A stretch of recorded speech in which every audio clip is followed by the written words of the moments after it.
With the fourth pick now on Saturday, fourth round, Rick Leonard out of Florida State. We talked about him some.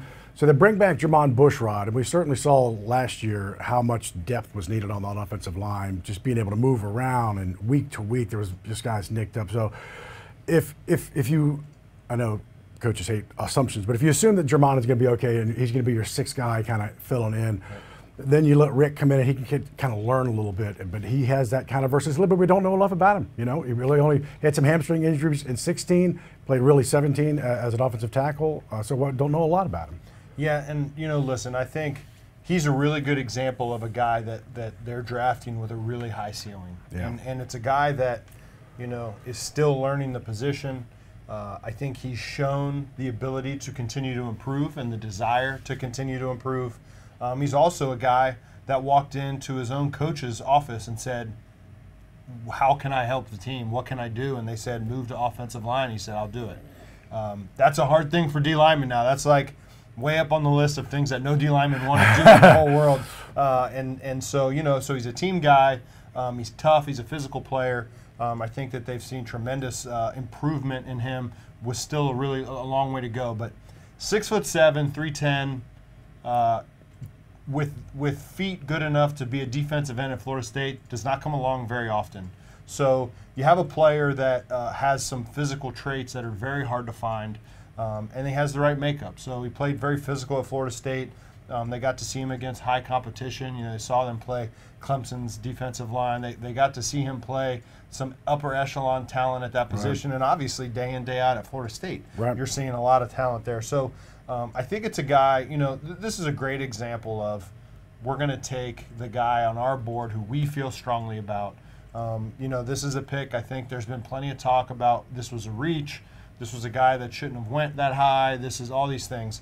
And, you know, that's all good for the draft show. There's a lot of time to fill up. There's a lot of attention on it. And yet, you know, you turn around in 3 or 4 years and he's a starting tackle and none of that makes any difference anymore. So, you know, it's one of those, they took the guy they wanted and you know, Rick fit the, they have a vision for his future. Sean had talked about him playing the jumbo role and maybe as a game day backup tackle. I mean, that would be pretty impressive to come in and learn enough of this system. What would you tell him? I mean, certainly right tackle and your position. What would you tell him about kind of coming in with this offense? Well, I think, you know, the first thing is, you know, it's been very publicized what they're looking for. They want him to come. He needs to work his tail off every single day. He needs to show improvement.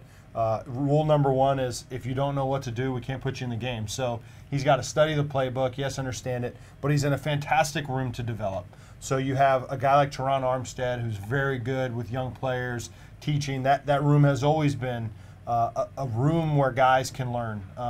And in that, there's a lot of young players that people don't know about that are very close to being successful players in this league. We've got guys like Cameron Tom. We've got guys like Landon Turner, guys who I think are very close to being able to make an impact on this team. There's going to be a lot of competition in that room.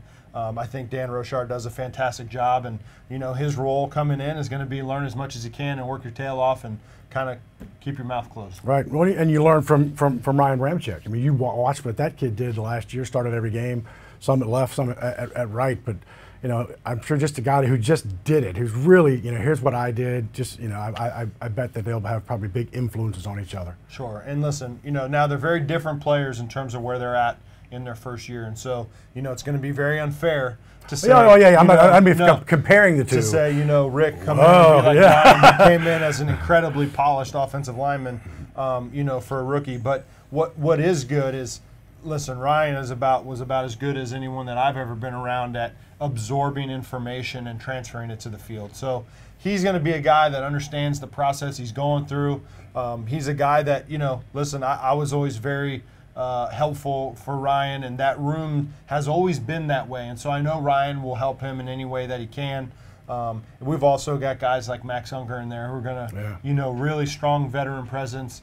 Guys like Larry Warford, guys that are going to kind of take those guys by the arm and lead them, and they'll see the right way to do things. And again, I think Dan Rochar and really Brandon Nugent, who's the assistant line coach, do a fantastic job with their techniques. He's going to get world-class training, and you know the sky's the limit for him because he has all of those those attributes that you can't teach a guy. You can't teach a guy to be 6'7" and have good feet. And so he's got the tools to work with. It's just a matter of, is he willing to put the effort in. And you spend your time with the offensive line unit, and you would say, and I would agree, that that's true of every unit right now, because this is a Sean Payton, Mickey Loomis, Jeff Ireland, Drew this is that team, that mentality. Right. Every unit's got those guys, because if you're not one of those guys, you don't survive here. You don't last unless you don't last, period.